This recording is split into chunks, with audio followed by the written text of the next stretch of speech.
Welcome to my first ever video edition of Whattaya Buyin, the show where I talk about the latest releases in movies and games and everything nerd culture.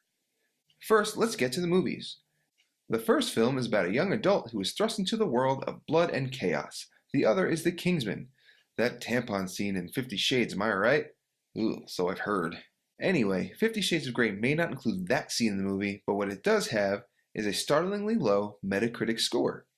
Who knew? It's based off of a porn book. Got a great story, right? I would guess.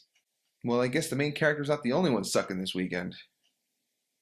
Next up is The Kingsman, a James Bond-esque story about a young man who doesn't always make the right life decisions, but the agency decides that he's perfect for being a spy anyway. So what can go wrong? It's also directed by Matthew Vaughn, who helmed Kick-Ass and many other great movies, so I'm totally stoked.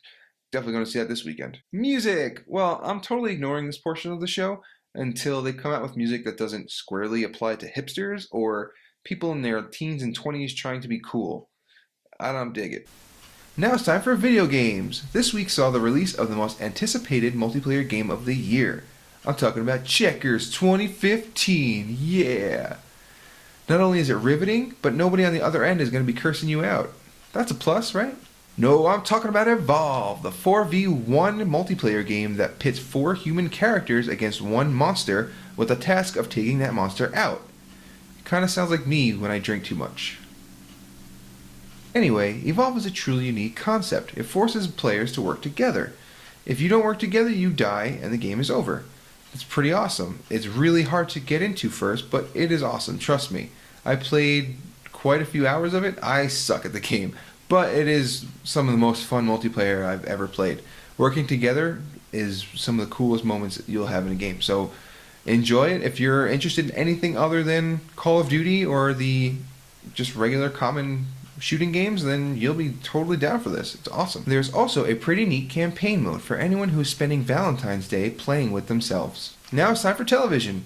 Now, I don't watch too much TV. I watch Netflix and everything that's been out, but the new shows that you need to keep an eye out for are Better Call Saul and the mid-season premiere of Walking Dead. Better Call Saul, Breaking Bad spinoff, you have to see it. That's all I gotta say. Walking freaking Dead, man! For those of you who haven't seen it, leave now! Tyrese! What the hell, man? First Beth, and now Tyrese? This should be called The Walking Depression. Oh, God, no. Give me a minute. Give me a minute. So that's what came out this week. Make sure to tune in next week for another edition of Whattaya Buyin. Probably less depressing. I have to go now. I have to watch some lumberjacks eating Slim Jims and competing in the world's strongest man competition to regain my manhood. I'm out. Bye.